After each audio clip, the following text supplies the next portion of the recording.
But if you look at two countries like India and Pakistan also for that matter. Like you and I, when we met a few days back, you and I were discussing about Kapil Dev's role in the 1983 World Cup, and Yeah, how much it propelled India as a country in cricket. Players like Syed Anwar and Wasim Akram have done the same for Pakistan in their time. And absolutely. these two countries have they were absolutely sleeping giants when it came to cricket. And if you ask any person from like any cricket fan from any country, they will say that India versus Pakistan is the fiercest rivalry in any World Cup. I mean, that is what the skeptics, that is what every fan looks forward to. Like, right. So I think that is something which can like really propel a nation. And what we saw with Saudi was that the fanfare and everyone was going so crazy about it, even though they couldn't qualify. But for them to beat Argentina, and mind you, they were very good against Poland too. Like I remember, Sumaiya and Yeah, I were discussing that match. I was the one absolutely bothering her with questions during the match. That, do you think we can win? Do you think this will happen? That will happen? But yeah, I remember having this conversation with her regarding that match. That they might just be able to beat Poland today, and they were a bit unlucky that they ended up losing the match 2-0. They lost a bit of composure, but they were dominant throughout the match, and it could have been that like Morocco, they could have also qualified for the round of 16 or maybe even further.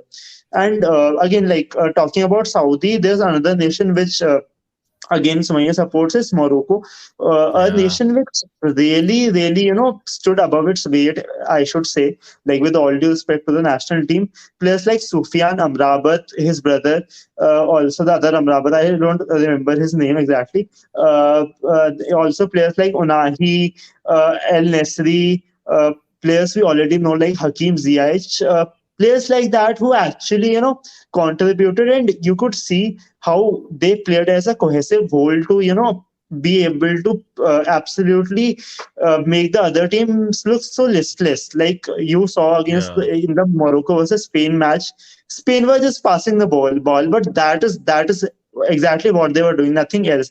That's what the game was all about.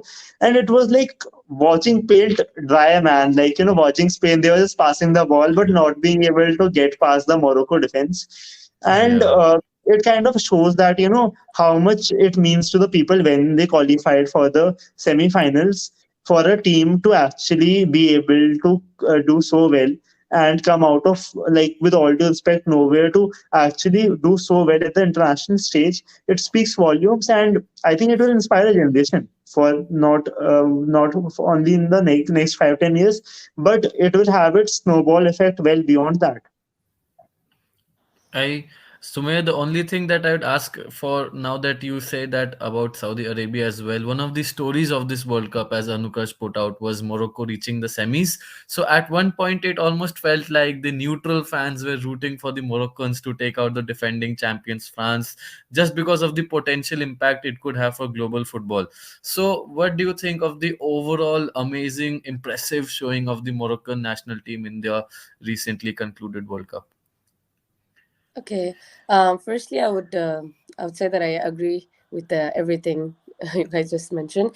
But there is a thing I've noticed that when Saudi Arabia won against Argentina, I felt like they were extremely overconfident, and even the Mhm. fans. This is the thing about people in Saudi Arabia. Even in their own Saudi league, once we score, we just get crazy, and to a level that this was so crazy that we ended up having 2 days public holiday in the entire nation, and it was crazy. It actually went extremely crazy because yes, they were extremely overconfident. I felt like if they were a little bit grounded, they could have gone a little more further. Like they expected, yes, if we did this against Argentina, yeah, we can do further. We can do further. They were extremely overconfident. But compared to if we compare this to Morocco, Morocco was not that. Morocco fought every match. They played really well. Like you can know that they were literally fighting for their own country. It was not just a football for them. They played every Yeah. match with passion, and for us, like having another country like Morocco being like an Arab African country, for us it was we were extremely proud. especially for the fact that all the friends that I have in Turkey currently are Libyan, which is also an African country. So Yes. everyone was just supporting Morocco, and for us it was a proud moment because at Mm. least, if not Saudi Arabia, we were like, okay, there is this one Arab African country that's going ahead. So we expected Right. Morocco to go till the finals. I expected, okay, I was kind of expecting that them not taking the World Cup, but at least reaching the finals, not till the semis. It didn't happen, but whatever happened, it was more than a lot. I don't think so. Even people actually had dreamed that much. So that was extremely, extremely, extremely nice for us. Unexpected. Yeah, moving forward, I feel as Sumaya briefly mentioned about how Saudi Arabian the thing about Saudi Arabian people is how they get overexcited about things. So maybe we can ask Selena Gomez to come over and sing that calm down song to all Saudi Arabia fans. So that, but that's I think that's officially the worst joke we have ever had No, no, in no, our no, no. podcast. But I have but had okay, I mean once, man. I I just have been burnt, don't worry. but Yeah. on a really serious note, moving like what's Sumaya, what's your take on the Saudi domestic league? Please give a brief introduction for the section of our listeners, including myself, who are yet to know a great deal about that league. Okay, there are six popular clubs in Saudi League, and two extremely popular that I think you already know Al Hilal and Ittihad. Yes. Mm. It's literally India and Pakistan in cricket. Whenever these Oh. matches Oh, happen in that Pakistan, bad, huh? That bad. yes, yes. But Yeah. I support Al Hilal as I have mentioned earlier. But for Ittihad, the audience is extremely crazy. That's how the match goes. Extremely nice because their audience is crazy, and that what makes it much better for us. Also, I have yes, I'm expecting them that okay, they're actually improving, but I think Yeah. the improvement is quite slow. I think they can just do better. It can be a Mm. little faster. They can go more. A lot of effort, a lot of time, and a lot of investment could just get them better. Maybe someday they could reach to a level where they can give a tough competition to the Europe clubs. If that is, I mean, a dream again. Hopes, as you said, that everything is based on hopes.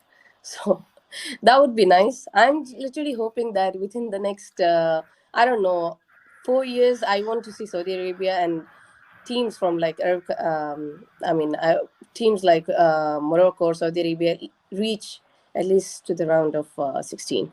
Like that would be nice because it's now it has become like an expected thing the moment the World Cup starts. Oh yes, this team is definitely gonna go down. This team is definitely gonna go down.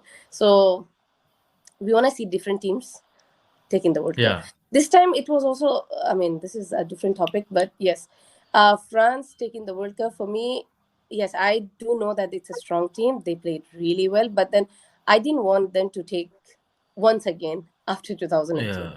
I was like, Argentina deserved this. It has been 15 years, Messi's playing, I guess, and this is their first World Cup, so I felt like he deserved this.